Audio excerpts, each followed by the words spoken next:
It's like the cat. I'm gonna tell you right now. This one chick, I hit her condom on. Women be sitting on top of that shit. I be like, I love that. Condom on. I get the first one out the chamber. She's like, let me just feel it. Nah, get out. What? Fuck is she talking about? The first condom is for show. Yeah, no. So the first one is like, I try to do the right thing. That's a preview of the movie. I try to do the right thing. I brought it, bitch. You said I'm going to bring. I brought it.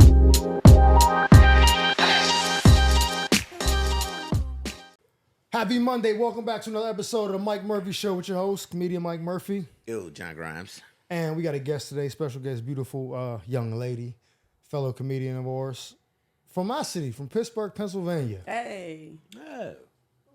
Vaughn Decarlo, make some noise. Welcome to the show, Vaughn. Whack ass clap. No.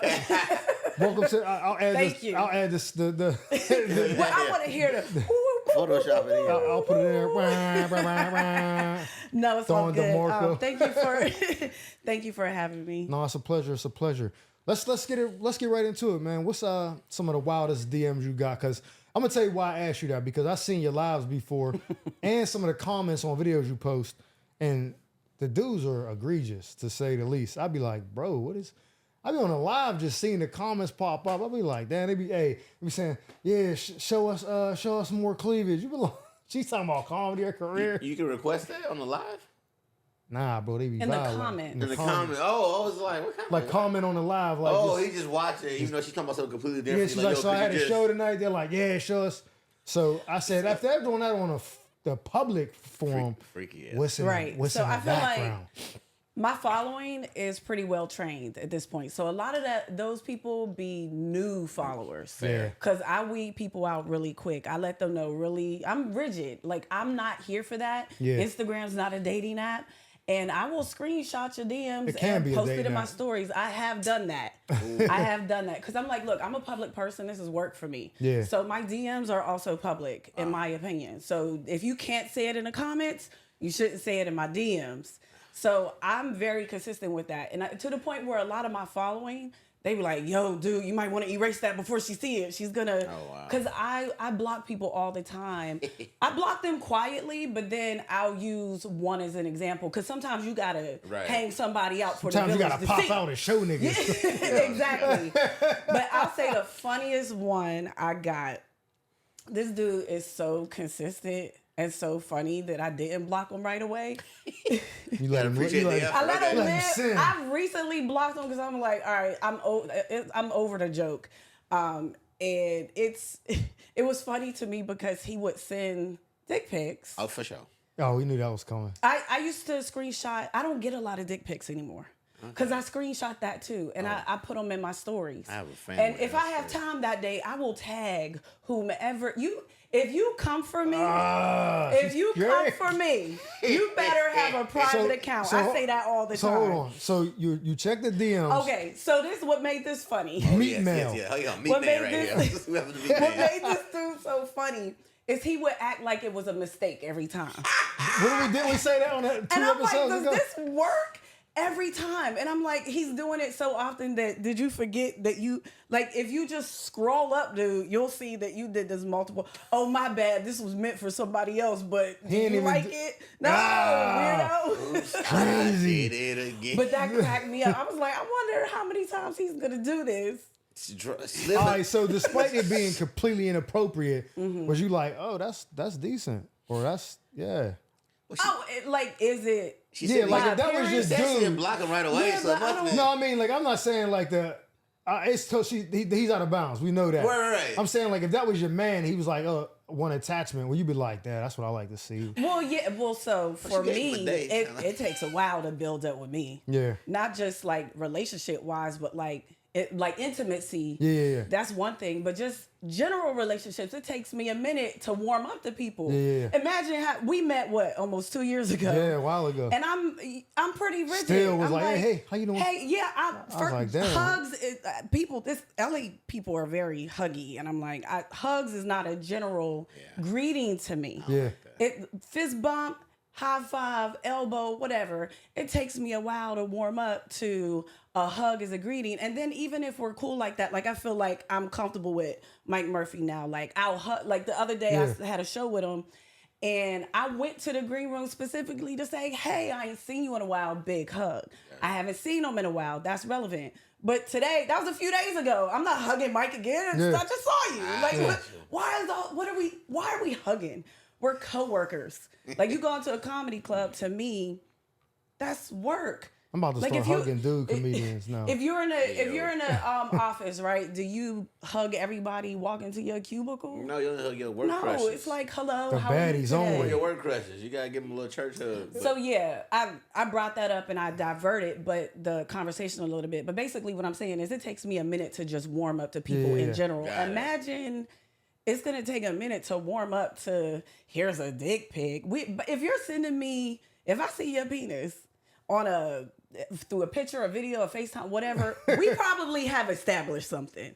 Yeah, that's what I'm saying. So like, was it acceptable for you? Are you asking about the dick in particular? It sounds like you're asking, was it a decent dick? Is what he's asking. Yeah. Okay. Like, was you like, oh shit, Scary man. Yeah. Oh, okay. Oh, just the wrong. I thought she caught on to it. I was like, no, she's not answering Too the question. soon, my boy. I guess. Oh, was it a nice looking? Most of them are. I mean, to you be gotta have the honest, bravery men who to do just it. randomly Some niggas send, don't care. But I think you gotta have a certain level You of ain't confidence. sending a Wiener Schnitzel. You Like gotta say you usually don't get a little. You don't get a baby. They're doing that. Nigga that you start sitting. That's the. You don't usually get that. Throw it on the wall. See what's So listen, you might really actually be promoting the dude by tagging him if the joint is right. That's fine. That's what I'm trying to get at. Like if you tagging him, it's like so it ain't fine with embarrassing that. to him. He might be like, oh, That'll shorty's send him in on his way away from her though. Because Yeah, now he got distractions. by all means, if anybody Dude, likes chicks be this, like, this do shit your is- thing. Now you know what you could do. What I could ain't I a snitch, but I'm telling you, you can report that to Instagram. They clip their account because that's I do that crazy. too. I do If that you too. sending meat unwarranted, oh, that's like you're out of there. When No. I block people, I also report them. If they're like super vulgar or some people are like real trifling and disrespectful towards me, then yeah, I report them. Repetitive dick can get you blocked for sure. One dick slip. I think everybody's tried that for. Drop the dick on your page. It's not sexual harassment until they complain. I blocked someone the other day in my comments, and I screen recorded it and posted it in my stories for people to see, and it wasn't even that bad, but it's like, I'm not here for that. And all he said was, hey, you should DM me so we could get to know each other. First of all, arrogant. Why would I DM you? First of all, yeah. And I was like, oh, okay. You think this is a dating app? I posted. I don't know if it was a stand-up clip or one of my impersonations. I forget what it was, but I'm like, why would you? She be curving. Yeah, very. Super. Because my thing, my numbers are decent on social media, but I truly believe I could have probably twice as many as I do now if I stopped blocking people. She's in But she got them She lost niggas 10,000 like, No, followers. I on a believe- gauntlet. Just I believe in Zesty. quality over quantity. I don't need a million dudes talking at me and say, oh, you so pretty, I can't even hear your comedy. I listened to this clip on mute. Did you? I see Did you? How pretty am I now? Block. I don't need that. That's not a person that's going to come to my shows. And if they do, they're not there for comedy. They're probably going to heckle me and say stuff that's going to piss me off. Don't want you there. You're not going to buy my merch. You're not going to buy my book. You're not going to. Why are you here? To gawk at me and say, hey, you shouldn't do comedy. Open an OnlyFans. Oh, really? That's what you think? Block. You'll never see me again. yo, get off the stage. Show us your feet. I see you posted a video. Show us your feet, bitch. Exactly. And I'm like, there's so many women, and I say this too, there's so many women on Instagram that is seeking that attention. Previewing. There is nothing about my social media that would suggest that. I get it. I'm a woman. I look how I look. I've looked like this a long time. I'm not unfamiliar with the fact that I'm attractive to men, but I'm also I demand respect. I think You don't have to press send on everything you're thinking, especially sure. not to me. Yeah. That's actually an interesting angle. I wish we asked. I didn't ask our last guest about that, but so as a guy, we would probably try to embellish and embrace all of any positive trait we could possibly have in terms of like attractiveness, whatever. But as a comic that's a woman, it's almost like a double-edged sword if you do it, or a catch-22, because it's like, Well, it depends I'm on your curious if you style. feel that It way. depends on your style Okay. of comedy. And I'm not a judge. I'm in no judgment to anybody's comedy or how they want their image to be publicly. Right. For me, that's not my lane. If you see my comedy, I'm not vulgar on stage. There's not a slew of sex jokes. I'm not talking about how I look. Like, I don't do none of that. Okay. So if it's relevant to you, your image, your comedy, that's fine. I have no judgment towards that, whether you are a male or female comic. And I don't even put it on, oh, she's a comic, and that's why. I'm that way anyway. Yeah. You know what I Got it. mean? Okay. I'm not a kid. Yeah. I'm not a kid. And if you want to give me attention as a man, you gotta find a very clever way. And it ain't telling me, ooh, you thick. Okay. Water Great. wet. A sexual compliment. Boo. Beat it. So besides the pic, what's someone that was like they said something? It was like there's no way you type that and looked at it and hit send, because sending the dick pic that's a lot of dudes lead with that. But some of the messages, Oh, like something clever. I don't even like remember. A I'll lot drink of your them- bath water, shit like that, like wild shit. Yeah, well, some of them be insults. You know what I mean? Oh, shit, for like, real? oh, look at your fupa. Like, cause I'm way heavier than what I used to be. So there's some people that may have known me prior to Before. pre-COVID weight, Yeah. pre-thickums Yeah. weight. But I've always been a shapely woman. Yeah. But I'm definitely bigger than what I used to be, and I think that. The more voluptuous you are, the more sexualized you are. For sure.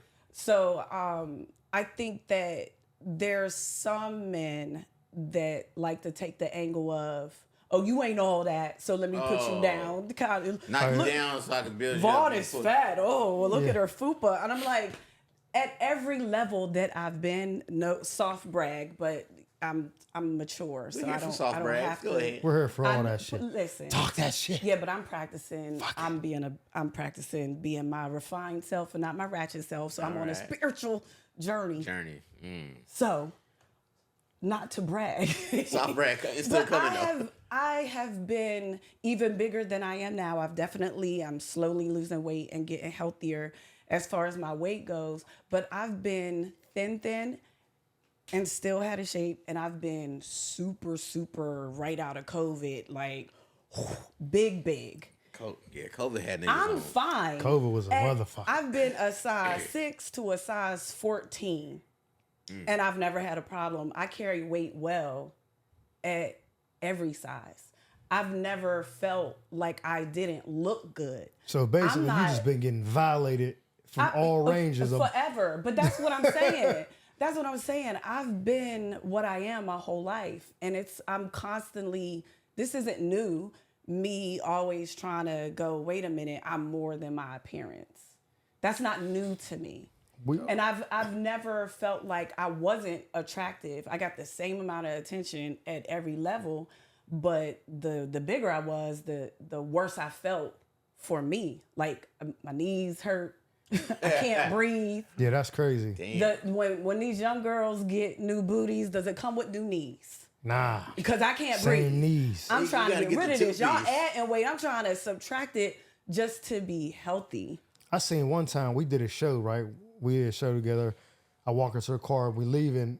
I'm on the way home. I see she must have got home fast as shit. Cause I was still on the highway. She's on live. I'm like, oh, let me see what she's talking about on the live. We click on the live. First comment I see, dude is like, let us get a nip slip. I was like, nigga. I didn't even see that one. As soon as I joined, it was scrolling up. I'm like, damn, you was talking. Then he was like, oh, Mike, you joined the live. I'm like, you're in the live. I was like, oh, what's up? I seen him, was like, I was trying to remember dude's name. Like, I'm gonna go report this Sometimes nigga. Like, in the live, the comments go so fast, you fast. don't see them. Yeah. But like I said, I have a core following.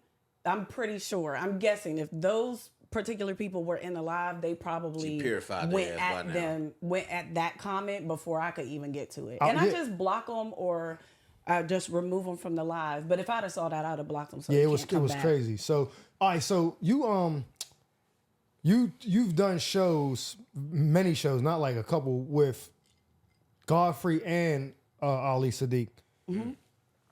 Oh, They seem like they're both smart. That's the one thing. Very intelligent. So is there a big difference when you do shows with one than the other? Well, yeah, they have two totally different styles. No, I mean, not even the show like itself. I'm talking about like just everything that goes on the show, the green room, whatever. Is it like you're being with two different people? Is one is like, oh man, this is really fun being with him.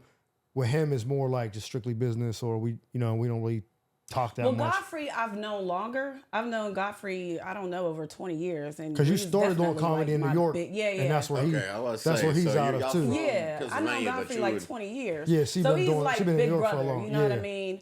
And Godfrey definitely does have a different energy. They're two different people. You know, Ali is definitely very, very business minded. He seems like he's just so serious all the time.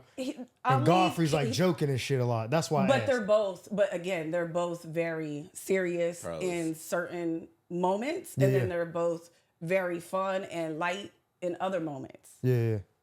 Shout out both them, Godfrey. And the two totally different audiences too, but two very smart audiences, right? I love the fact that I could get up and feature for bigger names. That I have such a diverse audience that I get in front of. Like Ali's audience, they're very intelligent, they're very patient.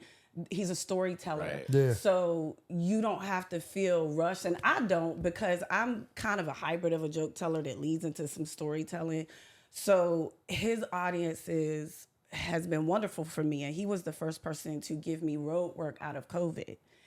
And Ali Siddiq for the road work. Yeah, I've learned so much just being around him, working with him.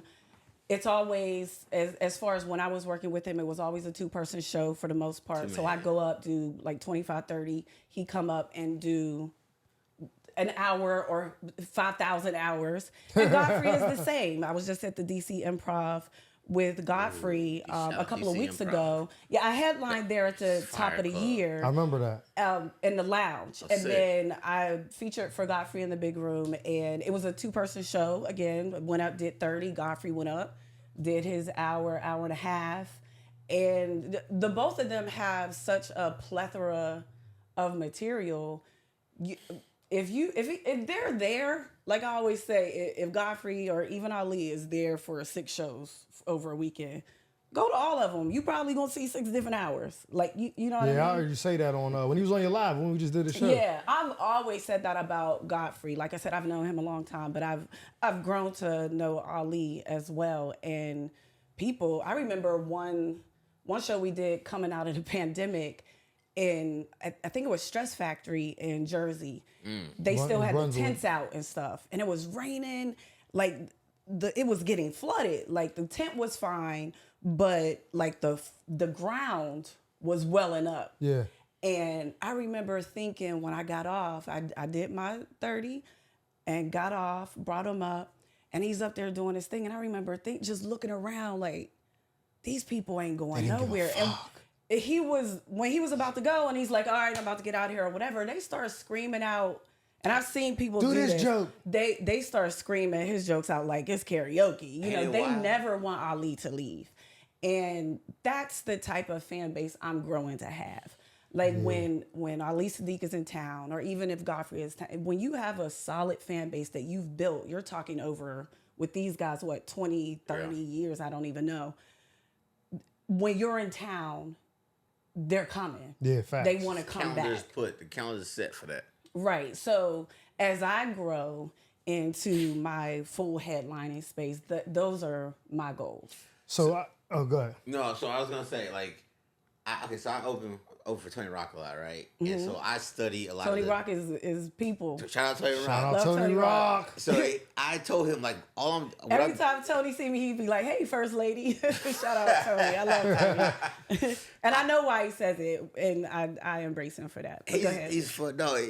But when I feature sometimes, and then I headline my own shows too, right? But I always go back when I feature and I just study all the stuff he's doing, whether it's the interaction with the staff of the club, interactions with everybody, the crowd, everything. So to me, I feel like it's just all headliner training. That's what I call it, headliner training. Absolutely. So I was wondering, is there something like a nugget from both of those comics that you took away? Like, ooh, that's going with me when I headline all the time, like something that you like that Ali did or something that you like that Godfrey did. I was like, ooh, in my notebook. Like you I said, like you could take a little bit from everyone. Right. Godfrey, Ali Siddiq. I've opened for Jessica Kirsten, Roy Wood Jr. Like dope. I could drop a lot of Oh, that's dope. names. Like I have a long list of people, and I've learned different things from each one of them. Even But better. one thing that's consistent from my perspective is obviously headline is a different level of responsibility. It's not like you're just closing the show. Facts. Like I noticed a lot of shows in LA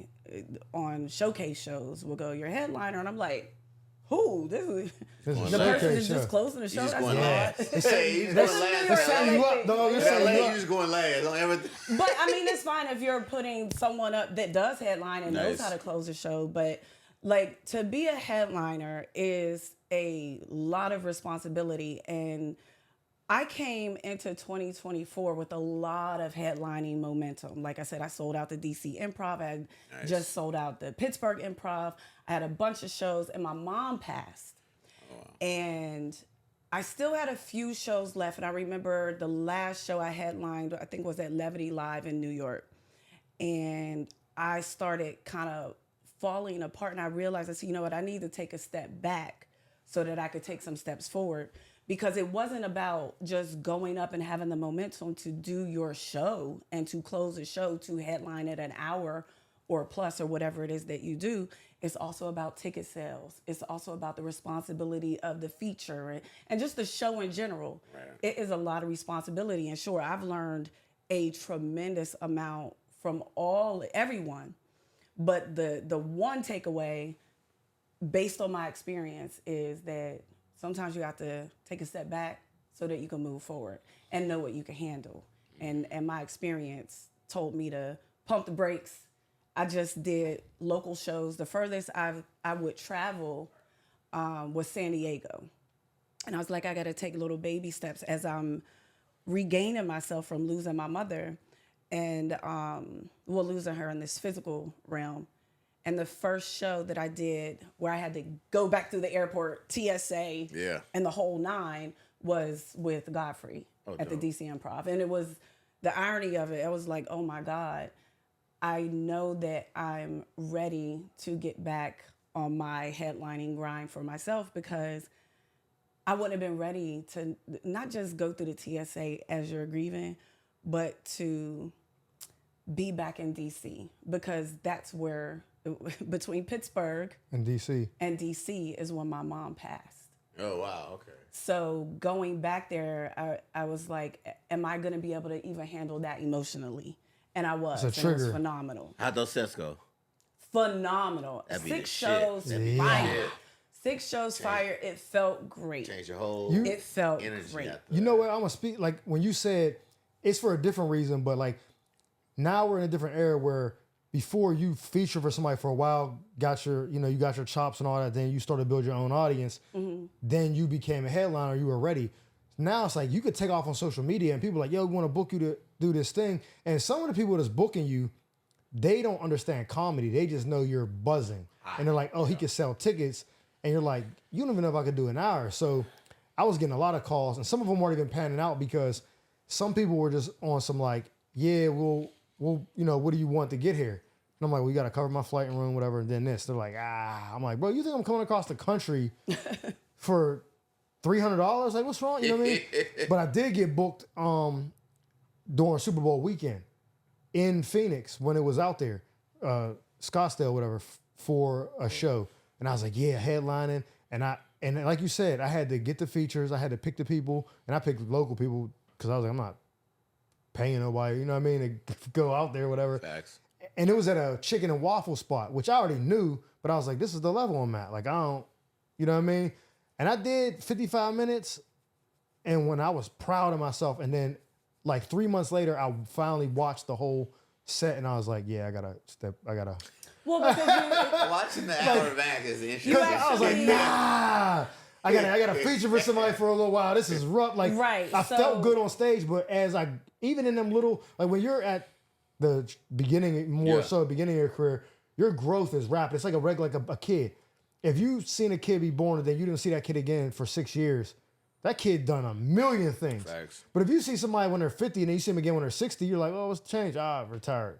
That's it. Nothing really changed because it's not, there's no room. Like the growth is smaller. So when you're in my stage, you look back 3 months or 6 months, you didn't change. You're a whole different person.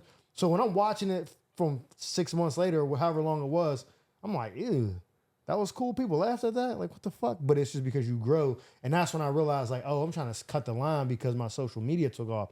I need to step back, like you said, to build it up. So when I do come, people are like, I want to go back and see him. I want to go back. And can you carry a show? The people that and like I said, I feature for a lot of people, but you guys brought up Godfrey and Ali Siddiq. Neither one of them need a feature at all. They don't need a host. They go walk out on stage and do swear to God the whole show themselves. So that's goals, right? Yeah. Well, not right pushing it onto anyone else because we don't know what anybody else's goals are. Some people are not in comedy because they love stand-up comedy. Some people are looking to gain popularity and grab a bag, and they don't care if they can hold a show or not. Where are you? It just that. What am I? Yeah. What do you think I am? No, I mean, like, are you strictly like I love stand-up comedy, or what do you think based on the conversation you're having? It seems like you would love stand-up if I comedy. wanted to grab a bag, there's plenty of not ways to just grab a bag I mean, without doing stand-up comedy. No, not stand-up comedy. More so like a lot of people are also. I love acting. I love sketch. I love all this. I could do any of that. Yeah, I'm very multi-talented. I have a lot of skills. I have a lot of skills, but stand-up is my foundation. You're a purist for stand-up. Stand-up is my foundation. Yeah, that's how. Same. I'm the same. So for me, you got to know where you're at, right? For me, I'm still a feature headliner because I do still feature for, the bigger names, the people that are far ahead of me, and I'm still learning from them. Can I headline and carry a show? Absolutely. But I didn't just jump into that. I took baby steps into that. Facts. I know myself very well. I have a lot of self-awareness, and I'm very well prepared as best as I can be. Right. For anything. And I don't put myself in situations that I'm not ready for. Now, things happen. Could you have a bad show? Absolutely. I feel like the show I had at Levity wasn't my best work. But that's when I took responsibility and said, I think I need to take some time. What Levity was it? West Nyack? Yeah. I need to take some time and just be local and get up when I get up. And when my mom passed, I felt like I was relearning how to tie my shoes again. Damn. Like I had to relearn myself from the very bottom. And thank God I do a lot of work on myself, meditation and self-aware. I do a lot of spiritual work on myself. So I think I've gotten over the first hump of grief fairly quickly because of the work that I already put into myself for years and years and years. So let me ask you this. Outside of headlining, dead or alive, if you could go on tour with any comedian, who would you choose? That's a great question. But it depends on like the person's goals. See, for me, I feel like I'm gonna be a student forever. So the more I grow and the more I expand, I'm gonna want to seek like who's ahead of that. And I feel like I'm already linked to people that I learn from that are always going to be that much further ahead of me. You know what I mean? So but just for the experience altogether, like, damn, this was 1 year, let's just say 46 weeks out of that 52 weeks, you're with this person every weekend, dead or alive. You're learning, you're telling jokes, whatever. Just, like you mean like have somebody I would have fun with? Yeah, just like, yo, man, it was be a dope. I'm not fun, yo. Look, did you get that? I'm like, I was gonna say, I get that who question, am I hanging but I was out gonna say, with? who would you bring as your feature when you start headlining? I was curious about that. That's where my mind was going. That's what I was about to say. Who you thinking of? I'm thinking more in terms of when I'm doing my tour. Right. Yeah. Who is the person that I would genuinely I swear to God, I was gonna ask be that too. okay I can tell with being around. Right. Because I'm already, as far as people that are ahead of me, like I said, I'm already linked into a plethora of people that I learn from, that I'm cool with, that I'm comfortable with, and the whole nine. If I could just make up a person, just for the sake of the question, I would say if Whoopi Goldberg actually did more straight stand-up comedy. That's always been in my mind. Whoopi Goldberg was my person when I was a kid. Nice. I memorized like all her one-woman show on HBO. I memorized all the characters. I would perform it for my family and my baby dolls and stuff. In the back of my mind, I was going to move to New York and be like Whoopi. And I'm still on my way. I ain't an EGOT yet, but I'm like, I got time. You know, I'm going to do stand-up. I'm going to do comedy. I'm going to TV, film. I'm a writer, I'm a producer, I'm all these things under the umbrella. So, and ironically, for Christmas, she's doing Annie, ironically, as my favorite character. And if anyone knows my drunk Kamala character that I've done, I started doing an impersonation of Kamala Harris 2020 when she did the We Did It, Joe. We did it, Joe. I started this drunk Kamala character that has since expanded, but when I first started doing it, I was channeling Miss Hannigan, my favorite drunk character from Annie, Carol Burnett. Ironically, Whoopi Goldberg is doing Annie this Christmas. Manifested. At MSG. I want to go so bad. Wow. I'm like, what are the chances that my favorite drunk character, I love Carol Burnett, and she's portraying Mrs. Hannigan. I'm like, so in the back of my mind, I'm like, so I'm going to be Miss Hannigan one day. Because in my head, Whoopi Goldberg is that person for me. I was completely in awe with her. And from the Color Purple, from Jumpin' Jack. Remember Jumpin' Jack Flash? Y'all might be too young for Jumpin' Jack Flash. Yeah. That was an 80s film, way ahead of its time. She played the romantic interest, and you have to see it. I'm not going to go through the whole movie, but long story short, if we want to play the game of answering your question without making it completely logical to my real life, it would be Whoopi Goldberg. And so you seem like you had somebody that you would take with you as a feature.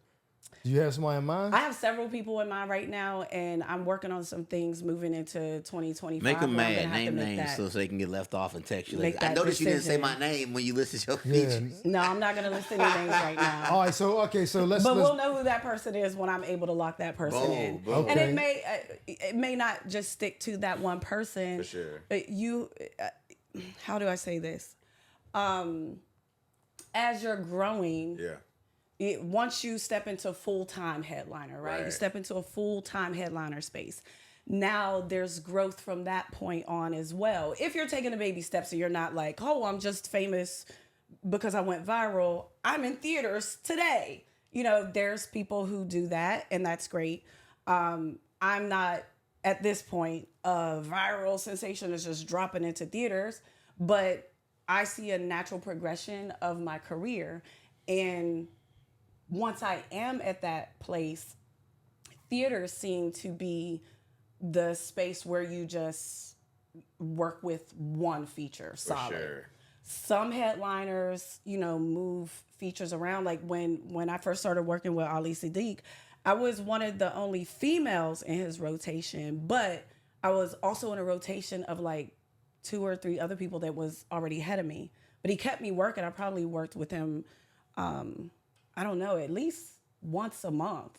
And then there was John Bruton. Shout out to him. Hilarious. He's a comic out of Ohio. Okay, yeah. Yeah, that was his main guy. When I started working with Ali, it was John Bruton. And now he's in theaters. I've only done one theater with Ali. I believe John has done a couple. I'm not sure. But his main person on the road, last I knew, was Marcus D. Wiley. Yeah, that's who it is. Right. So who, for whatever reason, you make those choices as you go along, but in the great spirit of Ali Siddiq, like he had a rotation where he would keep people working, so that would be ideal too. And then at whatever point you feel like you need to stick to one person, you stick to that one person. Right. So just observing how people who are ahead of you, that could be considered mentors, so to speak. How they operate. It informs you in a way, but that doesn't mean you have to do it that way. But it also, there's a reason for their success and their strategy. Fair. So, Fair. Okay, let's switch gears. Would you rather take a shit Oh God. Okay, I'm making another drink. in a nightclub. This is the most intelligent, unintelligent conversation ever. And look, whether you shit, you gotta take a shit in a nightclub, but you don't leave after that. You go back to dancing, or shit in a porta potty at a music festival like Coachella, but it's like the last day. They ain't came and cleaned these shits yet. Okay, can I ask some questions before I answer? Pre-qualified. Yeah. But yeah. My answer is going to be the same either way, but I have to know what's going on in this club bathroom. Is there toilet paper? There's amenities? It's this everything. It's the only thing you got in there. You got toilet paper. Okay. You got soap to wash your hands. And it wouldn't matter because I carry stuff like that in my purse. Yeah, you just- know, when you a seasoned woman, you've been around the block, you know to just come prepared like a Girl Scout. The porta potty got toilet paper and sanitizer. Yeah, soap. I don't care what I didn't ask about the porta potty for a reason. Because under no circumstances is my answer the porta potty.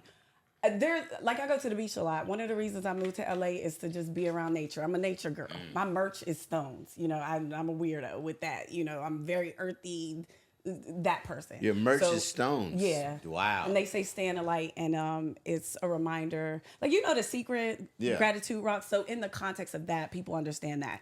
So it's my reminder rocks, as I call them. Remind you that no matter how dark life gets, you can always find the light. Those sell like hotcakes when I'm on the road. Just so y'all know, merch is at the end of the show when everybody does well and they come outside, meet the comedian. Merchandise. Table Which I setup, hate doing. merchandise, t-shirts, whatever you want to sell. Some comics have Rocks. very unique I items. hate doing it. Vine I has a hate very doing unique it. item, which is stones. Which I is hate going interesting. out. I hate going out. The 6 shows we did in DC with Godfrey, he was like, "What are you doing? Go out there. You brought your merch. Go sell it." And I think for the first, I only sold my stones on the last 3 shows. Like I was like, oh, I hate going out there. But anyway, I diverted. So it's I the moved club to bath. California. Oh, yeah. I moved to California because I love nature. I love going. I dedicated myself to going to a beach at least once a week and putting my feet in God's water. There are porta potties there. I will go home and it's not packed like Coachella. They're relatively clean. It's not the beaches I go to. I find like I'm very excluded, spots where there's not a lot of people. I was gonna say, what's your favorite beach? But it sounds like you don't want nobody to know. I'm not gonna say, but I have a lot of different favorite places, but I always find a little spot where there's not a lot of people. Nice. And I've seen porta potties, and I'm like, I gotta go to the bathroom. But you know what? I think it's probably time to just go home. So I'm gonna go with the club. I would shit in a porta potty and not even think twice and go back to whatever I was doing. That's aggressive. Ooh, and you know what? I'm gonna tell you this. The smell is dirty at Coachella. I might no, not at Coachella, but I'm gonna tell you this. I'm not shitting in a club and then going back out and trying to bag shorties. I'm That's uncomfortable. crazy. Oh, see, we got different priorities. That's way easier to me. It's some nice clubs and nice toilets, and I will fuck a toilet club up. So you grooving and moving. I be wearing alcohol tight pants. flowing. I don't give a shit. How And then does you she go in there know and that shit, you? and then you just go back out like nothing How does she happened. know that she can that you trust just me. pooped? Nah. Why would I'm she sitting in know? a porta potty at Why? Coachella. Fuck it. But Mike Murphy, why would she know Ask him that full you name, just please, pooped dude. in a club bathroom? Why would she know? You just My come confidence out, ain't gonna be the same. you washed your hands. I'm better because of it. We need to work on your confidence. Nah, moving nah. lighter. I If might dance if I know, better, I man. just Right. because I'm gonna think this. I'm gonna be like, yo, I was in there shitting. I know somebody came in, they see my sneaks. I'm like, that's the nigga that was shitting in the He in bathroom. line next to shit. What are you Nah, he doing? About? pissing. Ain't no and he way. seen my shoes. We shitting in shitting the, brothers. Ain't no way. Let me tell you, Mike Murphy. If a nigga worry about me let shitting. me just say this: being from the same area, Pittsburgh area. Yeah, I know you ex-military, right? Yeah. And you a comic, right? yeah. So I'm shitting in a porta potty. The idea that you care that much about what people think about you, that they might have saw your sneakers in Nah, there but pooping, my mind is would be crazy to me. I was in Atlanta and I seen a dude pissing in the stall, cares? and he had like Gucci sandals on. Did you say pissing in the stall? Like he had a fucking So chopper? Gucci sandal people can't. Nah, I was pee? just that's just my hand. No, I'm I saying was like, what? he had sandals on the club, no shoes. I mean, no socks, right? But I know that when we piss, the sprinkles be hitting the ground. Like he getting pissed That on is his feet, nasty. and he just went right back out there. I'm like, but how's you con? So like, he had a good night. Not worried about nobody looking at his toes. I guess I ain't. You got to that be more ain't like me. that nigga. You be more like Sam I'm You gonna know, tell you, nigga. living this is in my New York, fear. living in New York City, I dress for the winter all summer long is what I used to say because I always have on boots. I don't have my feet out. I don't like my feet close to the ground like that. That's I always nasty. have on a jacket because when I used to be on a subway and people's That's arm disgusting. hairs touching me, I was like, She don't want to shit in a porta. She's riding a train in New York and want But- shit in a porta potty. Club bathrooms are so much better. Here's what I did in Nah. New York. This is a gross kind of story, but during the pandemic, All right. me and Marina Franklin used to walk together. This is before there was no vaccines. This is when we don't know what's going on. This is New York City with people dying every day from COVID. Oh, okay. And you still 6 feet away and got a mask on outside, like that early That pandemic. era. So we would go walking. And she hates this story. We would go walking, but in my mind, I'm like, ain't no way I'm going to nobody's COVID ass bathroom under no circumstances. COVID ass bathroom. No way, right? So I started wearing Depends. Nah. I started wearing Depends. And we would walk, and she would be like, "Oh, I gotta go to the bathroom." I'm like, we would be like an hour away from home. I'm like, I don't. She's like, "Ew, you went just now." I was like, "Yeah, it was warm." Bruh. She was so grossed You out. heard what she just said, dog? I'm trying to figure out. Nah. Did Depends update their models, or you weren't like Grammy It was just- Depends? No, They it was just Or like, they like Under Armour Depends. Where it like was just nice and tight. regular. First of all, I don't know the different But see, levels. look at her, of look Depends. at her, but look at her curious. jeans though. Whatever she put on is gonna be tight. I It's just gonna be got- snug. It ain't like I us. just That's why got she got them them. DMs. They like, damn, she dragging a wagon back. It's a Depends. See, he was like, yeah, it's fat, shorty. It's Nah, a Depends. it's She got a diaper on in that And motherfucker. it's soiled. Now, I wouldn't. And it's soiled. I wouldn't do number 2 in the Depends. Nah, that's crazy. That's crazy. I would ask you to But leave. I right now. wasn't. Ain't no way I you put on wasn't the struggling. Depends. I did Hey, during Grammy, the pandemic. Both Yes, I legs with did. the Depends holes. Yes, I did. Grammy, Oh my if she God. Yes, sat I here did. right now and said, I took a number 2 and it depends, I'll be like, cut the fucking mics. You gotta no go. way. No way. I'm trying to That's visualize a shorty coming to our crib and being like, hey, okay, real quick. I know, Disclaimer. I know what's about to happen, so I want you to know in advance. You know, but what if Like, baby Bob just run past me. What Nah, but here's scenario. A Joe. diaper's crazy. Here we go. Vaughn, we do this on the show. Oh, Scenario. I'm never gonna forget. That's Oh, Lord. hilarious. More scenarios. Shorty comes over your house. And we do this on the show all the time. It's gonna get wicked. Shorty comes over, y'all Netflixing and chilling, y'all kicking it or whatever. Now we gonna in this story, you're the shorty. Okay. Okay. Shorty comes over. Okay. When I say shorty, think of you going, not him, but just a scenario. The female. Yeah. Shorty comes over, y'all To chilling. his house. Yeah. Correct. Whoever's house, you guy in your head. You chilling, y'all watching TV or whatever. Start kissing. Okay. Now she's sweating. She knows the shit's you about to start sliding your fingers down She there. ain't told me about I'm the sweating. Nah, Depends. she didn't tell you about the pamper yet. Okay. All right. So you don't know, right? You don't know yet. I hate this scenario. So, It's stupid. You over there, he kissing on you. You kissing on her. Okay. Right? You start rubbing her thigh. Right. You like, damn, you turned on because you clearly like him. You warmed up to him like you Narrating the said. shit out of this Yeah, story. yeah. So you go to, you know what I'm saying, try Yeah. to preheat the oven, Right. and you, the fuck is that? It's mad. She's like, hold on, grabs your wrist. I gotta tell you Is something. that gauze? What do you want me I to got do? yeah. It's like a stack of COVID Girl, masks. pull them It's like Depends She's like, to she the grabs your side. hand. You're like, hold on, I gotta tell you something. You're like, what's up? She's like, nah, you're not going. Listen, COVID's going on. There wasn't no bathrooms. I'm like, I was walking. I got it Depends on. Do you need to take it off or you want to leave it on? What do you want to do? And she says, you got someone for me to change. You like, yeah, it's the bathroom. She go in the bathroom, do whatever. Y'all come back out. Y'all do y'all thing. You go in the bathroom to piss afterwards, and you see the Depends. She hang dried on the shower curtain? Yeah, dog, it's No, just you up. throw the Depends away. Nah, You but, hang them up. but she's putting it back She on gotta- because she she got to gotta get back on the use it again. train. It's What? She got to get back on the Scenario. train. She didn't use it, so it's hanging up. Oh, okay, that's a fair point. If I didn't use it, I probably So now would she got to get back on the train, preserve so it. she is hanging up where your face towel is at. Where your face towel is So I at. gotta help her put it what you back on. doing? You already beat. You already beat. He already beat. And you think you're gonna beat again, and you coming back? For sure, I'm beating again. She can put Yeah, the Depends so on. I first don't of give a all, shit. Mike Murphy, grow Wow, up. you're grow nasty. up in this scenario. It depends Grown man over here, grow up, Mike Murphy. Here's what So, I was hold on. I've hit worse. Nigga. Face towel depends. Depends Not on unsoiled. It's shit. unsoiled, but it's right next to your face towel. and it's what? draped up there on the fucking. Oh my God, I might you're put it on such a too. If kid. you into that shit, I don't give a fuck. Y'all gonna be running around the house looking like sumo wrestlers Man, and shit. cut a hole out. I put a dick through that depends. And she's thick enough, she gonna look like E Honda from Street Fighter with that First diaper on. of all, anybody, this is a hypothetical scenario, but even in a hypothetical scenario, he would already know. Like, I wore my Depends today. Absolutely. It's wild out in them streets. Like, So what it Vaughn? So okay, you tell him you got the Depends. He's like, oh, whoa, no judgment. Go come back out with just the Depends on.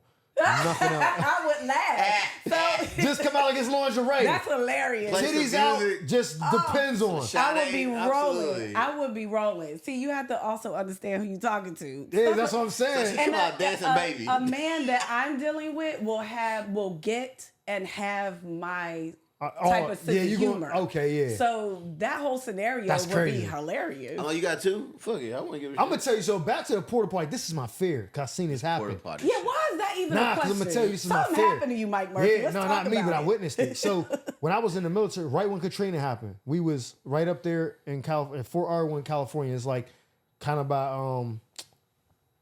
I want to say like Barstow up that Oh, way. The gotcha. desert, it's the desert. National Barstow. Training Center. That's where you go because it simulates the desert, like Desert. Iraq. So we go. I got there. I was there when Katrina happened. Right. We go out there. We training or whatever. Boom. They got porta potties out there. When you out in the training part, when you back in the other part, is regular bathrooms. Some dude is in there going to the bathroom and they playing a joke. They kick the porta potty like this to scare him, and the wind blows and it tips. He come out with all that shit on him. The blue shit. I'm dishonorably discharged because I killed 8 niggas. That's Dog. crazy. But That's you not chose fair. the porta potty What if you- instead of the Vaughn, if you club go to use the because bathroom it would and- shift your confidence. Mike, we gotta talk. But what if they kick the porta potty and that blue shit get on you? Don't go to Coachella, bro. First of all, Go What to are you the club. doing? under no circumstance did I choose the porta potty. You chose the porta She potty. said she used the pants. She's not gonna be in the porta potty. Yeah, but what if there ain't no I'm Depends? in the club. It depends, I I'm guess. okay with washing my hands, and I'm okay with wiping, and I'm okay with whoever See saw my my feet. shoes. Brownie, Wait, what see you my- doing if you get the blue shit on you from the porta potty? Nigga, I just told you. Oh, you say you marking I'm everything. being court-martialed, nigga. Gah. Nigga, I need to know everybody's next to kin. I'm gonna call him myself. That's I'm crazy. so sorry. Oh my God! Them The niggas first that thing make I'm the doing, basic training. honestly, first thing I'm doing is going to the emergency room. I feel like I got whatever the next The blue pandemic shit. disease Oh, the blue. is. You patient 0. Hey, I've fuck That's, that. definitely- you gotta go to Area I'm the 51 new now. COVID. You gotta go to 911. Area 51 now. Nigga, Nigga, leave Hello? that shit after me. No, Fuck you that. get porta potty I'm the- I'm juice. the I'm Vaughn. the- Nigga, the Vaughn's coming to your city in like 2 cents. I'm the new COVID. if you get 911 porta come potty, get the me. blue porta potty juice, Vaughn doing a tour, nigga. Ain't it It probably- ain't what you think it is. it's gonna stain you. We light skin stain our skin. That's the name of the tour, Blue COVID. That's Blue crazy. COVID Blue COVID tour. is All Let's right, go. so I got a question for you. We're gonna get a woman's perspective. If you go, I know you got your girl, so you ain't gonna be doing this Who? allegedly. So, Oh, okay now. The views of Mike Murphy are. yeah, we gotta say that. Go ahead. You meet a shorty, right? Mm-hmm. It's time to do the deed. You get to her house For sure. and y'all start kissing, and she's like, "Hold on." Reaches in her drawer and pulls out, got a box of condoms, pulls out one and hands it to you. Is that a red flag? Like, how much fucking is you doing that you got the big 32 pack or whatever it is, 40 pack? I ain't bought condoms in a minute. Or is it, damn, she's safe? Which one? How you looking at it? I'm like, that's what's up. I'm knocking it down. It's not time I'm to not be saying you want. We all No, doing it's it. not time to be a hero and judge at that point. It's like, look here, I'm so glad you became. Cause me, I don't even bring condoms in. I pump fake every time. Like, get her in the car, and I got in the car and get in the house. Like, oh my god, I can't believe I forgot the condoms again. What we gonna Wow. So do? you What, I gotta go back to the car. You did say the last time you bought a condom was during the Obama administration. Obama, shout out Obama. That's the last Yeah, time but I bought I condoms. think the context of the question is not would you smash or not, Oh. but Nah, would but is she that become your woman? Is that a red Would I flag? Like, judge are her? you looking at her like, nah, bitch, I can't wife you. You got the No, big 40 man. That's pack. what I Anybody that took plans out. Yeah, ahead. that's the question. I like anybody that plan ahead. Fuck all Okay, that. that's Like, a grown man. I like because that. Fucking is fucking. Fucking is the least important part of the person. Is Because the, everybody got instincts. Everybody got drives and things to make them get off. but she so I pulled can't assume open that a drawer, just a box, a fucking whole. that's consideration. Nah. You understand that She's bitch a at Mike Target? hoe. Murphy is so She's rich. a I thought target that I was rigid. offers. You She's a hoe. rigid. So here's I'm my beating opinion. still, but I'm like, I'm never coming back here. That's crazy. Never. I'm definitely coming back. She got hella condoms left. So you have to, you not have to. I'm I'll using bet. all of them. Fuck up. I'll be back. So What do you think about her? So in my opinion, Woman's perspective. I see it from both sides, right? Here's the thing that I would love for Mike Murphy to do, to start expanding his mind and seeing different scenarios. Yes, that could be a red flag that she gotta have it and she's sleeping with everybody, 3 dudes before I got over. That's possible. It's also possible that that is a leftover box from her last relationship and she hasn't had sex in 6 months to a year. Ooh, I like that. It's also a scenario where she's like, let me be safe just in case. There are so many different scenarios to that. She might randomly get horny one day and the delivery nigga's fine. She's like, you know what? I'm so glad I did conversation. Now, You been watching too much porn of the delivery nigga? Yeah, came here, got your Chick-fil-A from DoorDash. You don't know who can get the draws. Any nigga can get the draws. If a chick get Chick-fil-A delivered bro. and she trapped the DoorDash driver, what if you the DoorDash driver? She's a slut. That's crazy. I got great first impressions. I don't sleep with strangers, so that's... I do great first impressions, bro. But have some fun like I'm in your not life, in Vaughn. judgment of what people do, but if you are going to do stuff like smash Uber driver or DoorDash person dropping some stuff off, then by all means, I'm glad you're safe with condoms. You know what I'm saying? Absolutely. That's not for me. I'm too sensitive for stuff like that. I'm too paranoid for stuff like that. I'm not like, that's not my lane. But I'm not gonna judge somebody else's lane because everybody do things for different reasons. She could be living out of trauma. She could be. I'm gonna crack a joke. She pulled that nightstand drawer and I see that box. Damn, bitch, I'm you gonna getting ask for the active, huh? Flintstone vitamin too. But what if she got like a 40 pack and it's like 6 left?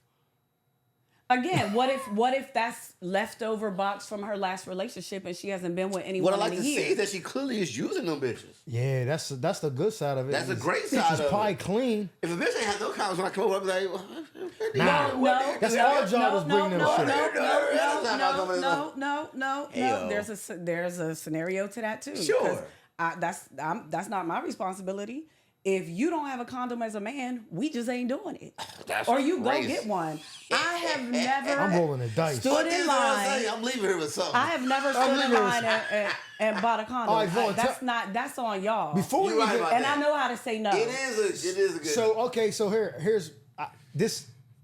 Let me tell you something. Don't do this. This is what I do. Y'all shouldn't do it. I never got nothing, but this is like a gamble. This sounds crazy. If I was talking to already somebody like Vaughn, and we don't get like no. me. Don't put that. I'm like nah. You gotta hear the You gotta story. know wanna Vaughn be very in this well. scenario. She vet you out. So I'm gonna have to block Mike Murphy No, after listen. this episode. Based off of what she said during this episode, Go us ahead, talking, niggas. Go ahead. I'm gonna be like, I know she don't got nothing. Oh, that's your math. I'm going That's in. man math right there. I know she don't got nothing. She carries her stuff too well. Now there's some chicks you be like, I wouldn't fucking touch you without 2 condoms on. You're crazy. But I'm judging vibes. You know, all the and hoes in my character. experience was pretty solid. They took care of on top of that shit. Yeah, so I'm not telling y'all to do that. There's no guarantee. I'm trying to contrast your statement that the hoes I fucked with was also very solid. Stats was good. They got the paperwork. They're like, they got to check this all the time. Oh, so your hoes got the Carfax. Yeah, my hoes and Carfax was solid. I don't be asking for the Carfax, but I'm just like the care. I'm gonna tell you right now. This one chick, I hit her condom on. Women be sitting on top of that shit. I be like, I love that. Condom on. I get the first one out the chamber. She's like, let me just feel it. Nah, get out. What? Fuck is you talking about? The first condom is for show. Yeah, no. So the first one is like, all right, I try to do the right thing. That was a preview of the movie. I try to do the right thing. I brought it, bitch. You said I'm going to bring. I brought it. Fuck you. I feel like I'm tapping out of this. I'm just letting y'all have a Okay. whole bro Chris, moment. bow, I'm like, bow, what? bow, What? What are we talking about? All right, we'll do Mike got one wild. more He got- question. We'll do one more question. Fuck, y'all judgmental with that. This is comedy. I'm not Comedian. You're judgmental, Comedians. Mike Murphy. I You am. are Yeah, judgmental. I am. The bathroom was wild judgment, bro. Wait a No, minute. I was judging myself. Hold on. I spent most of this episode trying to help expand your mind. I'm From trying to the expand your mind porta too How about far did using we a get? porta from the potty. club to the condoms, and you're like, nah, fuck that. Yeah, we didn't get anywhere with Mike. Nah, I wasn't budging. He's still not budget. All right, so I asked this question on Instagram, but I'll ask you, what is, 2 questions. The last one will say, what is the worst job you had and how did it end? Whether you quit, got fired, whatever, about that. And I'll go into what people said on social media. So I've had so many odd jobs over the years. I would have to really think about it. But I would say the one job that was probably a good job, but I was miserable in it. I was very successful at it, but I didn't want to be doing it. I had a job in marketing and producing commercials locally in the New York area. Yeah. And I was early in the game, and I have a production degree. I went to art school. Oh. So I hated doing it because I'm like, but I moved to New York to be in commercials. Thanks. And I wanted to have the skills to be able to produce and do all these different things, because I always felt like you can't rely on other people to discover you. You have to discover yourself, right? Yeah, facts. That's how it is now.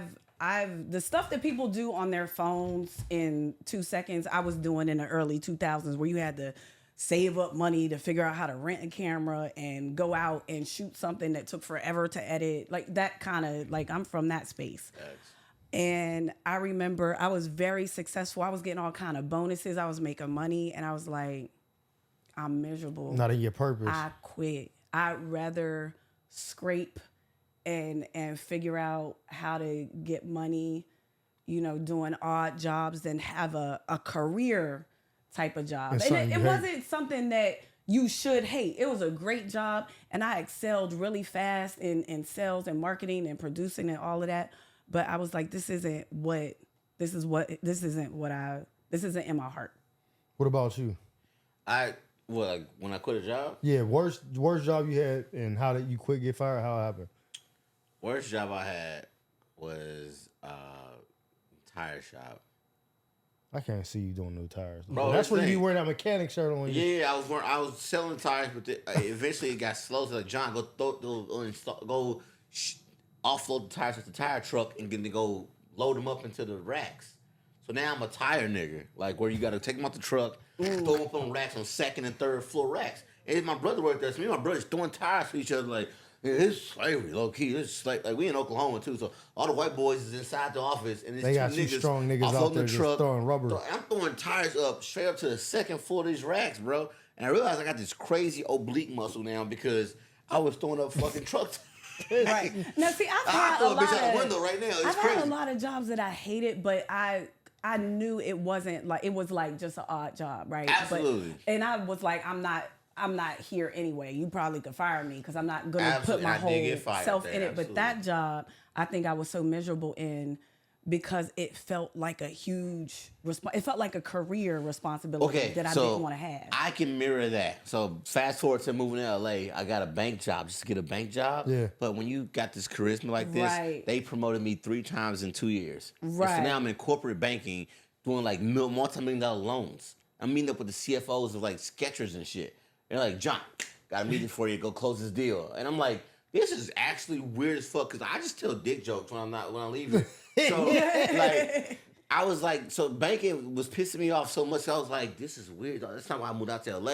And I could feel myself having to decide, like, oh, nigga, you gonna be a good nigga and like just keep doing this corporate money and you could probably make 6 figures next year. Like not regular 6 figures, like six figures type shit. And I was like, oh, I see what's happening. They fucking you getting swindling me in. Yeah. And I was like, I can't do that. Get this safe looking nigga. That's out here. Safe looking nigga. Like, right. So that's start self-sabotaging shit and like I left the bank and then. But I'll tell you the best job. Can I tell you the best job I had that was non-entertainment? I bartended for like 7 or 8 years at this small bar next to the Nederlander Theater in New York City, which is the theater that housed the Broadway show Rent. For 12 years, I think it was. I was there for like 7 or 8 of those years. That's when the dude got AIDS in it? Yeah, one of my favorite Broadway. I love Broadway. I love musical. One of my favorite musicals. I fucking hate that. So that bar, that was probably one of the best times in my life because it was a local. It felt like the Cheers of 41st. Everybody, and it wasn't knows your name. It felt like that. So it wasn't just the Broadway people. It was Broadway, like Lion King was across the street. So it would be Rent, Lion King people. And then it would be the Ernst & Young accountants. It would be this group of guys that would come because I would have all the basketball games on and get all the pay-per-views for boxing. So it was these barbershop guys that would come. Jay-Z's Rockefeller, the clothing, his jeans. Rockaware. That was like right across the street. So all of those people from Rockaware used to come for happy hour and stuff. It was the most eclectic group of people. And it was like a surreal moment in time. I was making hella money. Were you Sam in this moment? A lot of money. Were you Sam and Cheers in this particular situation? I was definitely. Damn. I was definitely like all the bartenders there had their moment, and it was almost like what my personality is now. Outside of stand-up comedy, that's the only job I've ever had where I truly felt like I was 100% my whole self.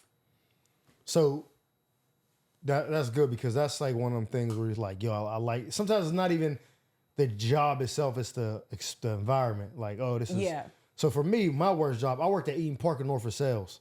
Oh my God! So you probably served me. No, I was a dishwasher, right? So okay. I got this job. So little backstory: I got arrested for selling drugs in my neighborhood, which is in the city. And my dad lived out there. This is the suburbs of Pittsburgh. It's like a predominantly white neighborhood. Probably like middle class to slightly upper middle class in certain areas. So I got to get a job. That's part of my probation. I got to get a job. So I walk all up and down this Route 30, all this shit, trying to paper applications. That's the last place I go and I get hired on the spot. I could have started there first and looped it the other way. I'm like, I was in a suit. August, hot as shit. I get hired. The dude's name was Dean. I'll never forget it. Smooth white dude, little clean cut, probably had all those, right? I get hired. I'm working there. It's good. I'm a beast at it, right? But when you have a busy night, you got a dishwasher, then you got someone putting the clean stuff away, then you got a busboy. On slow nights, you do all three because there's not no need for that. You can bust dishes, put the clean ones, run out there, grab a couple of tables. It's cool. When Woodland Hills, which is one of the most popular high schools in Pittsburgh, will be playing, everyone will be calling off work because it was mostly high school people. So they would go to the games, the football games.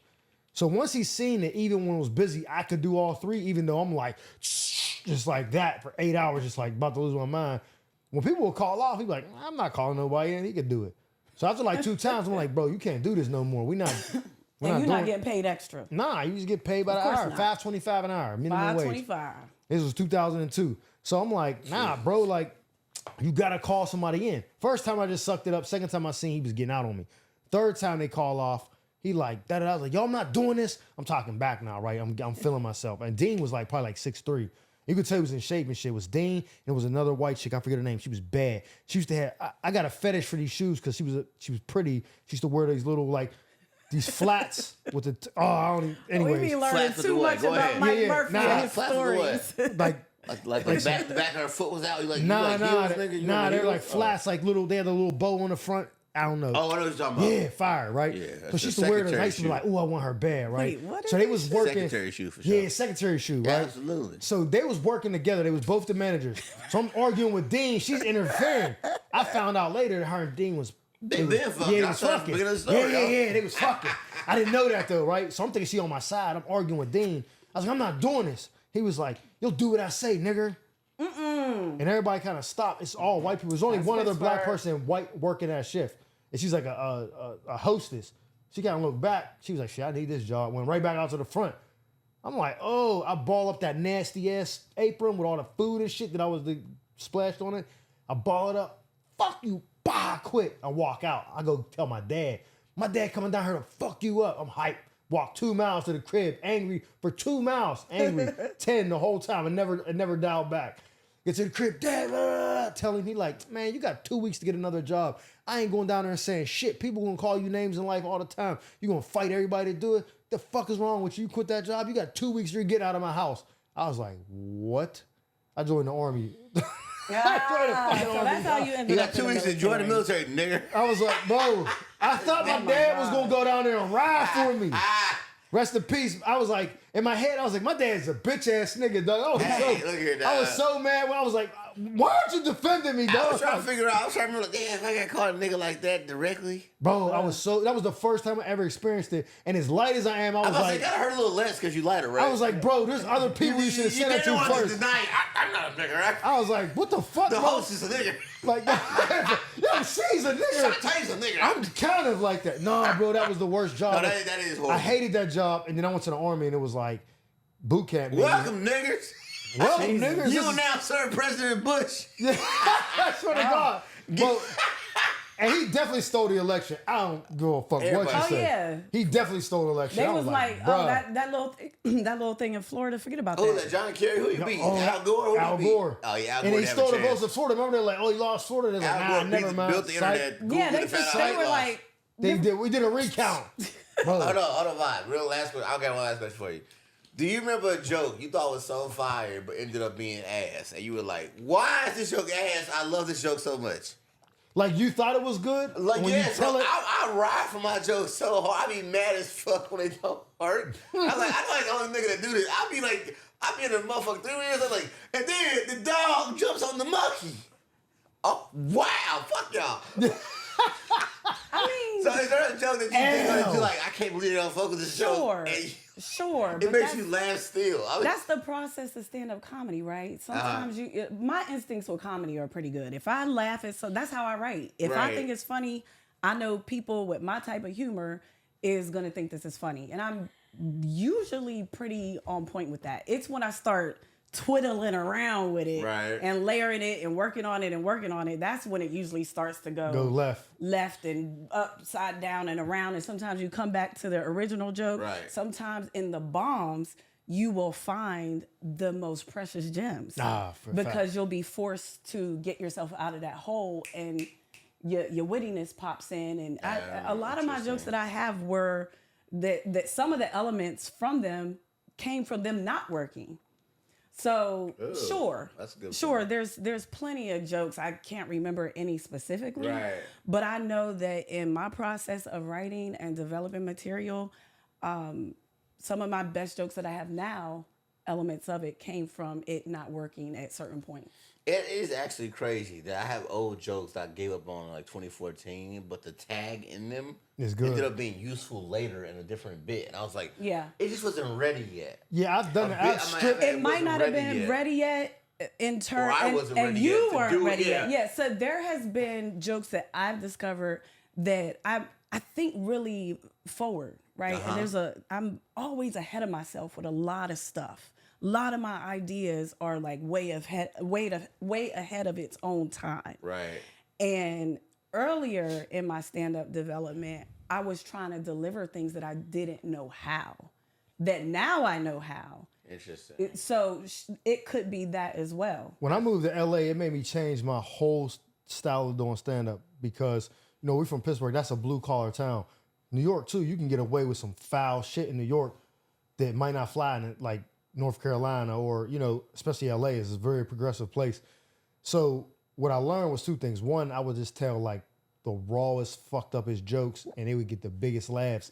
But then when I would tell them in LA, people were like, oh, I don't think that's funny. And it made me realize like, oh, the joke is not really a good joke. It's just like, for example, I would tell people like when you're dating someone, like talking to them, get to know them, see if you got kids, see if they like kids. You got to ask them, like, on a scale from Casey Anthony to a Catholic priest, how much do you like kids? And they'll be like, oh, and I'm like, come on, y'all know the Catholic Church is a Jerry Sandusky assembly line. And back home, they be cracking up, especially when that was when the Jerry Sandusky shit first happened. And they would crack up. I tried that out here. People were like, oh, I don't let the LA bubble determine if a joke is good or not. It made me just start changing because I realized, like, oh, these jokes are easy because they're just so and that's a good self-awareness to have for yourself. Okay. I could. Yeah. As you grow in comedy, sure, when you're starting and you're finding your voice and as you grow more and more, you start to realize that some of your funniest stuff that you thought was so funny was probably kind of hacky. Low-hanging here's the thing. Here's what I'll say with changing your style or voice, or there is a thing with material choice. Like if you decide to take a show and they say, this is a benefit or a Christmas party or whatever. Don't do this, and this. And then you go up there and do it. you're an asshole. You Asshole. agreed to stick with a certain type of material. Right. When I'm asked to do that, I don't change who I am. I just select different material within my wheelhouse. DJ it, yeah. So regardless of where I am, I have to be me on stage. I don't care if it's on the road. I don't care if it's in LA. I have to take the L if it's going to be an L, because if you're pandering to every different audience, you will never know who you are on stage. Yeah. Never. I like my I style know who now I am better. on stage. Big facts. And I know my style is not for everybody. And that's fine. Yeah. I don't want you to come to my find show. your choir in You're the not going to church, have a yeah. good time. And it's hard to get people to come to a comedy show. I want you to have a good time. Trust me. Yeah. So if you're performing in front of 300 people, you got 300 opinions. If 10 of those people are cracking up, I zoom into those people. Preach to your choir. We just talked about that a couple and episodes then ago. take them with you. Everywhere. Laughter may extend out. Some people may come on board. Some people may write a letter to the club and say you stink. But if you are not pandering and you're not doing material just to land a joke, because you want to sleep at night, right? You want to feel good. We just talked about this at the show. Me and Mike was just talking about this, and it's fine if you catch yourself. I'm speaking from experience, right? Yeah. I can only say these things because I've been there and I've done that, and I know how it makes me feel. And then I made a decision, like under no circumstances am I going to do X, Y, or Z. I'd rather take the L. Because if you never come see me again and you think I'm terrible, but these people over here think I'm funny and they get my style of comedy and they want you're more. not compromising yourself. That's what I'm building on. Right. That's how you build that callback to what we were saying earlier. That's how you build that Ali Siddiq type of audience That where it's cult like, following, core Vaughn audience. is coming to town. I know what this is. I'm going and I'm bringing some people with me that I know will think this is funny too. All right, wave your wand, walk through the door. What's your, oh shit, this is it, I'm here. What room, what club, what place are you performing at that you go, I finally arrived. I made it. Vaughn's here, we out here, baby. Because I was going to end with a that different show. question, but I like that question better, so we'll end with Because that. I love that idea of putting it out there. I It's like, think differently, so you may or may not like this answer. No, but No, it's your answer. I feel It's like your I truth. already made it. I'm from Clareton, Pennsylvania. There is no reason why I should be sitting in LA talking about a career in comedy. Where I'm from, if saying that I wanted to be like Whoopi Goldberg and be on HBO or TV or do comedy, I might as well have said I wanted to be the Easter Bunny. So if I die when I walk out this door, if I die today, knock on wood, but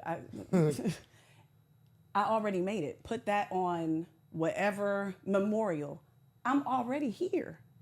My goal is to just keep putting out into the world what God downloads into me. And he, for whatever reason, have felt like the majority of my life has been through making people laugh and making people think. And he gave me the courage to put myself out in front and use my life stories. And I've been through a lot of traumas, a lot of death, a lot of stuff. I grew up during the crack era in Clareton, Pennsylvania, to say the least. I've been through more than what people would ever actually know just by appearance. So I'm already here. Everything else is just the icing on a cake. okay, Cool. So I will say this because, and I'll let you obviously wrap it up. But so Vaughn, personally, I did not know you personally, right? And so this is our first real true interact. I've seen her in LA in passing. She's friends of comedians that I know. So like to me, it was all surface level. Like I knew who you were. I just didn't. I knew you. To me, it was like New York comic. They're like come out in LA. That's all I knew. So I was like, all right, that's what's up. But what you just said to me is very interesting because I feel like to me, what I took away from this is that you are you're devoted. You have the ability to be a healer, and to me, what that means is that I am absolutely. you went through enough that you're an empath, and you're able to translate that out to the world, and whoever vibes with that, they will be so much more happy that they came across you.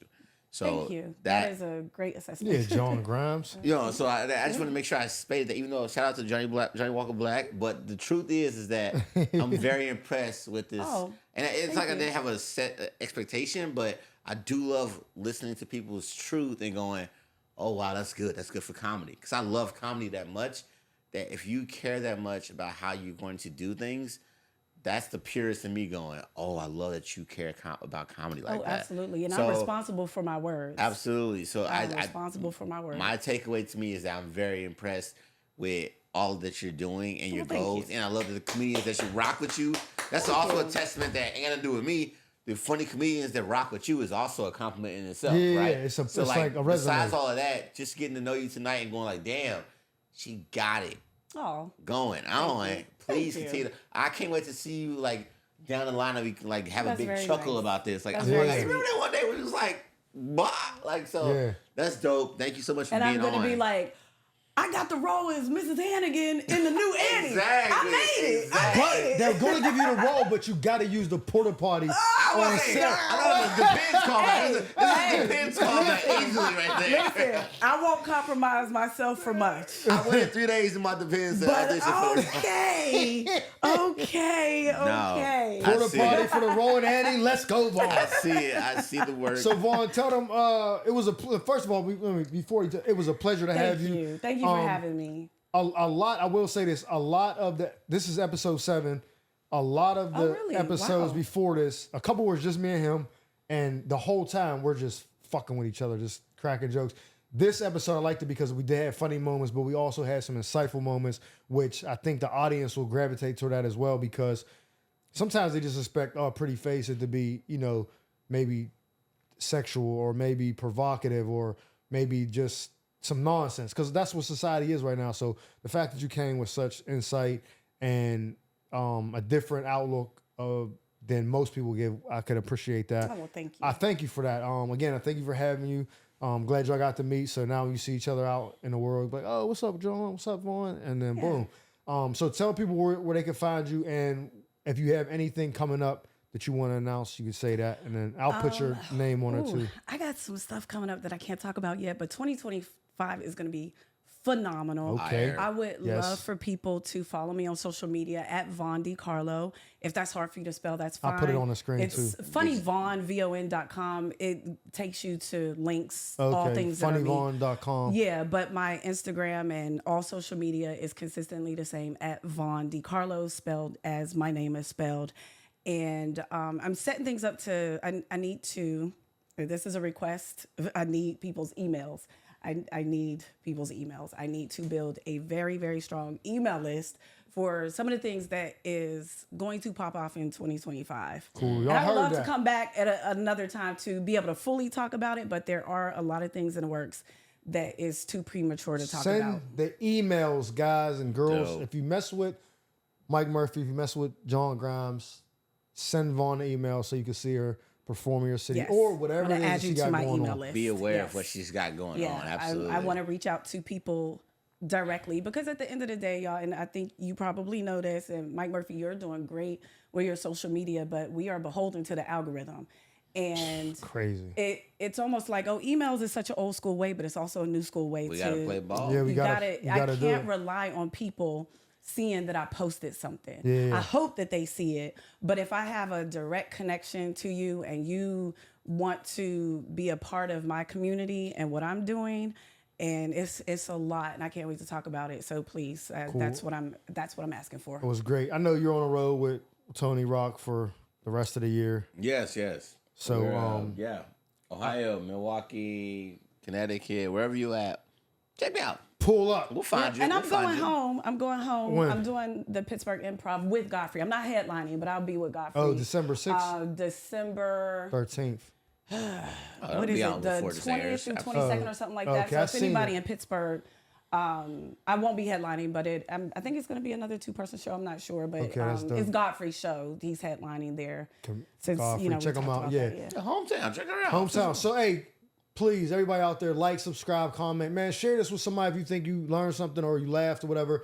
We're trying to grow the channel, man. So, hope you enjoyed the episode. John Grimes, Mike Murphy, Vaughn Decarlo. We'll see you guys next week. Be safe. Peace.